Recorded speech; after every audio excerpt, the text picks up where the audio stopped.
तन्ने कैसा लग रहा है? तेरा दर्द कुछ कम हुआ? चोट ज्यादा गहरी नहीं है, हो जाएगी थोड़ी देर में ठीक। तुम अन्ने खुश करने के लिए बोल रही है ना? जितनी गहरी चोट तन्ने हाथ पे लगी है ना, उससे कई ज्यादा गहरी चोट तेरे दिल पे लगी है, मैं जानता हूँ। हाथ की चोट पे तो मरहम पट्टी लगा ले देगी, तो दिल की चोट का क्या करेगी? कान्हा जी की कसम, हमें बहुत डर लग रहा है कि कहीं गलती से हम आपको खो ना दें। हम बिल्कुल आपको खोना नहीं चाहते हैं। हम जानते हैं कि हमसे पहले आपके लिए साक्षी जी हैं, वो आपकी पत्नी है, वो आपका अधिकार है, वो आपका संसार है, पर हम अपने दिल को कैसे समझाएं, अपने मन को कैसे समझाएं? वो जो आपसे नाता तोड़ ही नहीं पा रहा है, आपसे दूर ही नहीं हो पा रहा है, हमें कुछ समझ में नहीं आ रहा है। बावरी, मेरा भी हाल तेरे जैसा ही है। तेरी हालत देखकर मन भी बहुत दुख हो रहा है, पर समझ में नहीं आ रहा कि साक्षी की हारने के बाद अब मैं क्या करूं। न तेरा दर्द देख पा रहा हूं, न उसका, न मैं उसे छोड़ सकता हूं, न तन्ने। तेरा और साक्षी का दर्द बांटने के लिए तो मैं हूं,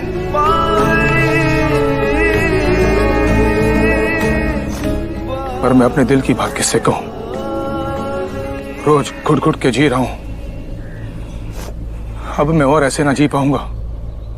अब मैंने फैसला कर लिया है, मैं साक्षी को सब कुछ बता दूंगा, फिर चाहे जो हो जाए, एक ही बार में फैसला हो जाए, जो होना हो जाए। कि वीरेंद्र प्रताप किसका है, साक्षी का कि बावरी का? चल। मुखी जी कैसी बातें कर रहे हैं आप साक्षी जी को कुछ मत बताइए। अब न बता पाऊंगा ना, तो कभी न बता पाऊंगा। अरे जो होना एक बार में हो जाएगा ना। तू चल चुपचाप मेरे साथ, उसको भी सच मालूम पड़ने देना कि क्या हो रहा है। प्लीज, हम आपको कह रहे हैं साक्षी जी को कुछ भी बताइए। अगर गलती से उन्हें कुछ भी हो गया या उनकी तबीयत खराब होगी ना, हम दोनों अपने आप को कभी माफ नहीं कर पाएंगे। प्लीज। इब ना कह पाया ना तो मैं कभी ना कह पाऊंगा। मुखी जी जैसी तू चल मेरे साथ, तू चल मेरे साथ।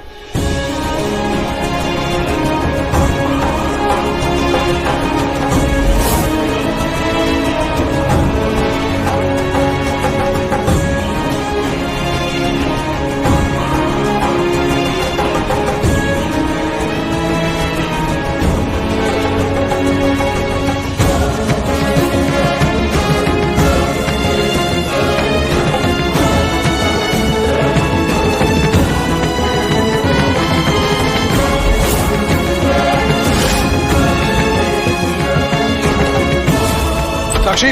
मुखी जी। हाथी बाबा, आप ठीक तो हो ना? माँ, आप यहाँ? डॉक्टर, बात क्या? मुखी जी, मैंने पहले ही कहा था ना कि इनकी हालत बहुत नाजुक है। कोई भी तनाव इनके लिए जानलेवा साबित हो सकता है। आज कुछ तो जरूर हुआ है जो इनके दिमाग में गहरा प्रेशर डाला है, जिसकी वजह से इनकी तबीयत ज्यादा बिगड़ गई है। अब आपको इनका पहले से ज्यादा ख्याल रखना होगा। मैंने इंजेक्शन दे दिया है, थोड़ी ही देर में इनको होश आ जाएगा। और कुछ दवाइयाँ लिख दी हैं जो आप इनको टाइम पे देते रहिएगा। और हाँ, इनको कोई भी टेंशन या तनाव मत दीजिएगा, नहीं तो कुछ भी हो सकता है।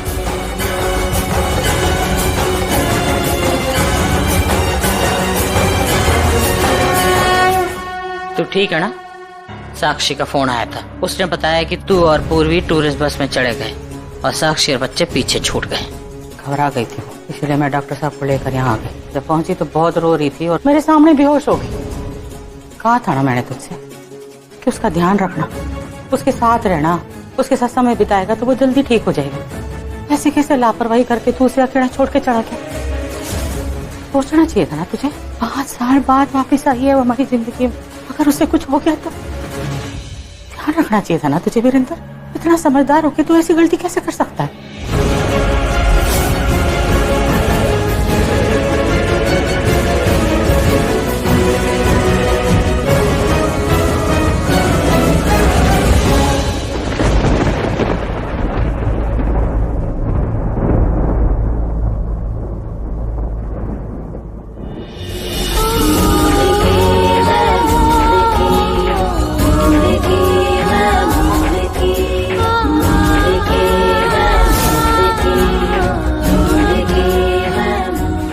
हाँ, मुझे लग रहा है कि अब हमें घर चलना चाहिए। बहुत हो गया इधर। चेची, घर जाने नहीं जाने से कोई फर्क नहीं पड़ता। देखा ना डॉक्टर ने क्या कहा, आप लोग कहीं पर भी रहिए लेकिन भाभी को कोई टेंशन कोई तनाव नहीं होना चाहिए। देखा ना, अब थोड़ी देर के लिए इनसे दूर क्या गए, भाभी तो बेचारी बेहोश ही हो गई। भगवान ना करे इन्हें कुछ और भी पता चल गया तो पता नहीं क्या हाल होगा इनका। मैं तो कहती हूँ अभी सब कुछ भूल भाल के आप सिर्फ इनका ध्यान रखिए, इनको ठीक कीजिए, भूल जाइए बाकी सबको। तू मन ने सिखावेगी क्या करना है मन्ने? हम बच्चों को तैयार कर देते हैं और घर वापस जाने के लिए सामान भी पैक कर देते हैं। चलो आओ बच्चों।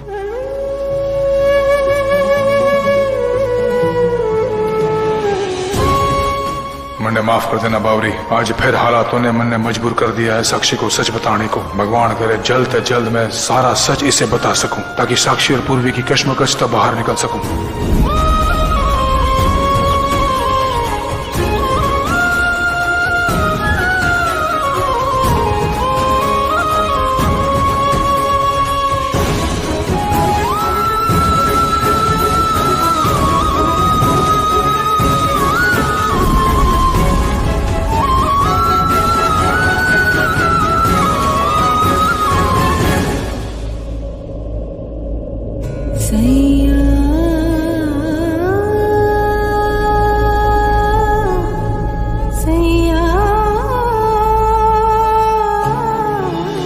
आप हमारे लिए परेशान मत होइए, ठीक है हम।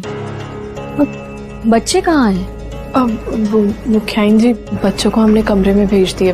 पता है बच्चे और मुखी जी कितना घबरा गए थे आपको ऐसे देख के।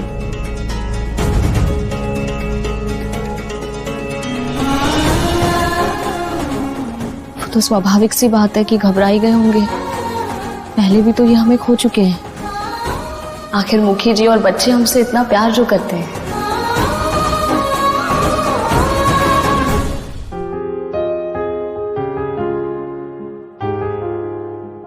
वैसे भगवान का शुक्र है कि तुम भी ठीक हो, तुम भी तो हमारी जिम्मेदारी हो, है ना मुखी जी? हाँ बिल्कुल, यह हवेली में रहने वाला हर इंसान इस परिवार का सदस्य है और हर सदस्य की सुरक्षा की जिम्मेदारी मेरी है। कितना ख्याल रखते हैं आप सबका, परिवार हो या हवेली का नौकर, कितनी चिंता है आपको सबकी।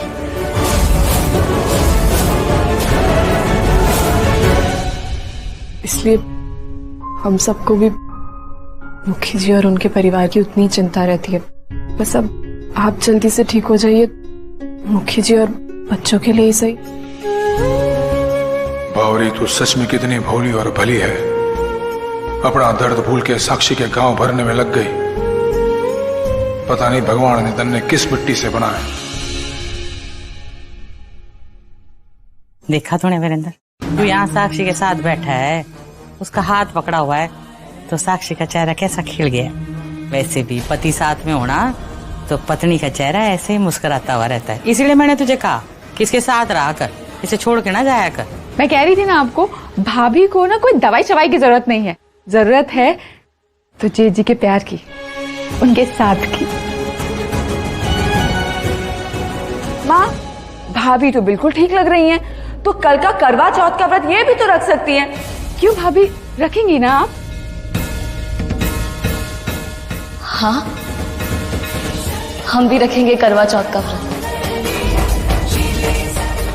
तन्ने कोई व्रत रखने की जरूरत ना है, पहले ठीक हो जा, फिर यूं रीति रिवाज मनाती रहना।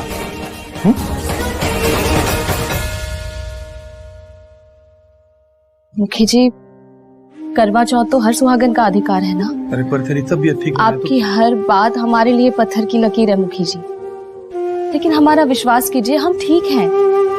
और भगवान भी ना हर सुहागन को इस दिन के लिए उतनी ताकत तो दे ही देता है कि वो एक दिन अपने सुहाग की लंबी उम्र के लिए भूखी प्यासी रहकर व्रत रख सके। और फिर हम तो पिछले 5 सालों से इस दिन का इंतजार कर रहे थे, और आज जब हमें ये खुशी मिल रही है तो हमसे हमारी खुशी मत छीनिए मुखी जी। हम आपसे विनती करते हैं, हमें करवा चौथ का व्रत रखने दीजिए। आपको हमारी कसम। कसम ना दे। तन्ने इसी में खुशी मिलती है तो तू कर ले अपने मन की। अरे वाह, ये हुई ना बात। तो तय हुआ, कल मैं और आप साथ साथ व्रत रखेंगे अपने अपने पति की लंबी आयु के लिए। पूर्वी, तो करवा चौथ के व्रत की तैयारी ना तुम अच्छे से करवा देना। 5 साल बाद भाभी का ये पहला करवा चौथ का व्रत है। पहला करवा चौथ का व्रत, समझी ना? कोई कमी नहीं होनी चाहिए।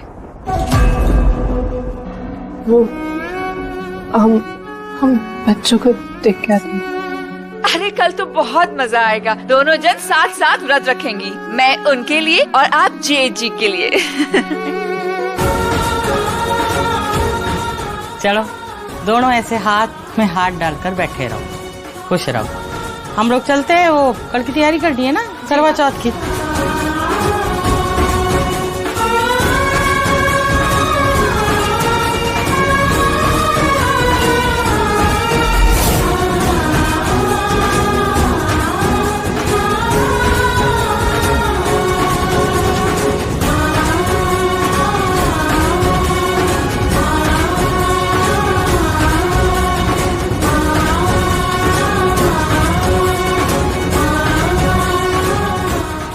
शादी के बाद हमारा पहला करवा चौथ है कल, लेकिन ये पहला करवा चौथ ही ना तो हम मना सकते हैं और ना ही किसी के सामने व्रत रख सकते हैं। अगर साक्षी जी ने पूछ लिया कि हमने ये व्रत किसके लिए रखा है तो क्या जवाब देंगे उन्हें? आप क्या कर रहे हो?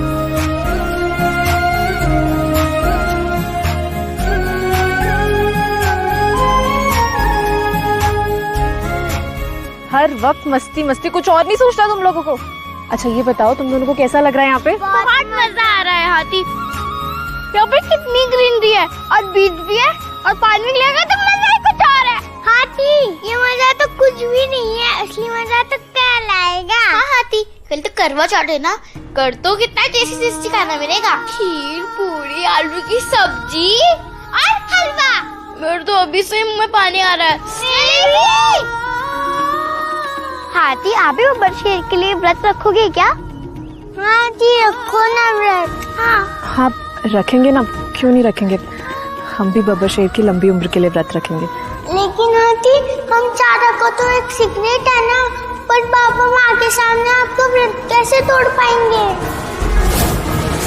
हाँ, फिर तो बड़ी दिक्कत हो जाएगी। कैंडा और खरगोश, कोई भी दिक्कत नहीं होगी। अगर बब्बर शेर हमारा व्रत नहीं तोड़ेंगे तो हम बिना कुछ खाए पिए सो जाएंगे। वो भी एकदम भूखे? हाँ। तुम्हारे बब्बर शेर के होते हाथी कभी भूखा ना सोएगा।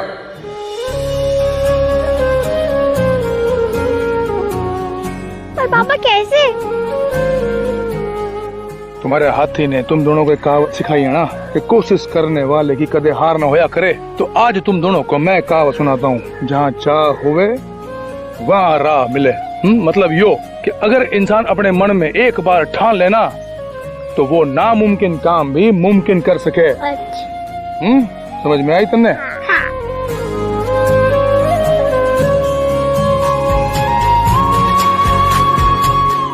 ये मुखी जी ऐसा क्यों कह रहे हैं? आखिर चल क्या रहे हैं इनके दिमाग में?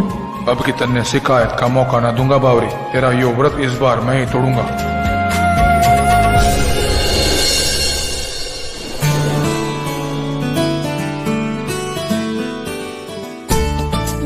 सरगी की सारी तैयारी हो गई ना अंजलि? हाँ माँ, सब हो गई है। कुछ रह तो ना गया? नहीं नहीं, मैंने ना बुरी को कह दिया है, वो कमरे में जाके सरगी दे देगी मुझे। ठीक।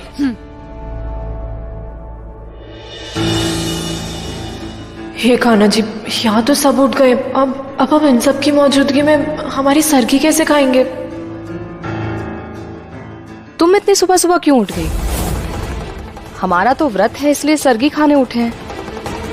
ये तो सुहागनों का त्योहार होता है ना। तुम तो शादीशुदा भी नहीं हो, तुम क्या कर रही हो यहाँ? मुखियाइन जी, वो क्या है ना कि ये चहल पहल देख के हमारी आंख खुल गई, तो हमने सोचा कि क्यों ना हम भी उठ ही जाते हैं और आप सब लोगों की मदद कर देते हैं हाथ बटाने में, तो इसीलिए।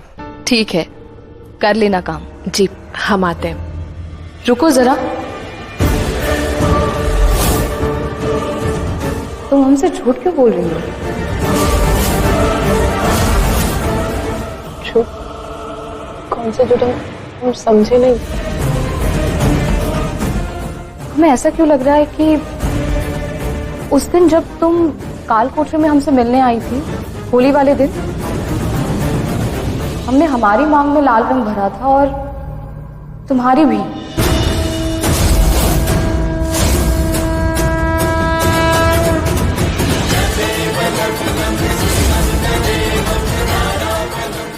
उस दिन हमने तुम्हें सिंदूर इसलिए लगाया था क्योंकि तुमने मंगलसूत्र भी पहना था।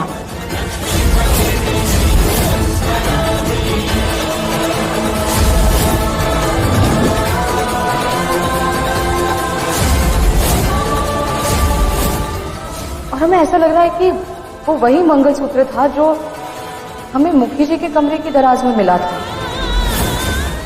पर जूही ने तो हमसे ऐसा कहा कि वो मंगलसूत्र अंजलि का है। ऐसा क्यों? वो मुखियाइन जी, वो जूही ने सच ही कहा।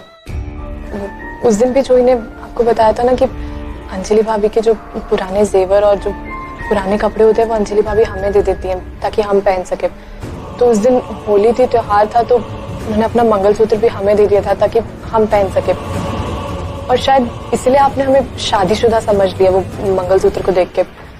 फिर आप खुशी खुशी हमारी मांग में रंग लगा रही थी तो फिर हमने भी लगवा लिया। आपको खुश देख के हम रोक नहीं पाए अपने आप को। वैसे तो हम शादीशुदा नहीं है, वो बस आप खुश थे तो। तुम भी ना बिल्कुल बच्ची हो। तुमने तो हमें उलझन में ही डाल दिया था। अब अच्छा, आप एक हमारा काम करोगी? जी बोलिए। हम ना कमरे में जाते हैं, तुम हमारी सरगी वहीं ले आना, ठीक है? जी आप जाइए, आप तैयार हो जाइए, हम सरगी रख देंगे उधर, हम बाकी काम संभाल लेते हैं।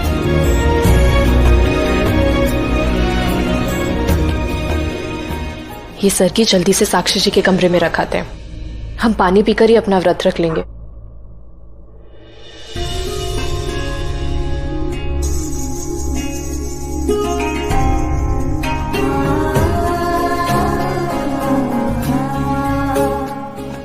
आप यहाँ पे? मैं तेरे लिए व्रत रखने आया हूं बावरी। अगर तू मेरे लिए व्रत रखेगी तो मैं ना रखूंगा तेरे लिए व्रत। नहीं मुखी जी, इतने सालों बाद साक्षी जी आपके लिए व्रत रख रही है। आप उनके लिए व्रत रखिए, हमारे लिए नहीं, उन्हें भी अच्छा लगेगा। जो तेरा भी तो पहला करवा चौथ है ना। अगर यो व्रत साक्षी के लिए खास है तो तू भी तो पहली बार व्रत रख रही है, तेरे लिए खास ना है के? नहीं मुखी जी, हमसे ज्यादा जरूरी साक्षी जी है हम सबके लिए। और वैसे भी देखिए ना, हमारे करवा चौथ की शुरुआत भी कैसी सी हुई है। पता नहीं ये व्रत सफल भी होगा या नहीं। सब उठ गए, अब सरगी भी नहीं खा सकते, तो रहने दीजिए। तू चिंता ना कर, तेरा यो व्रत सफल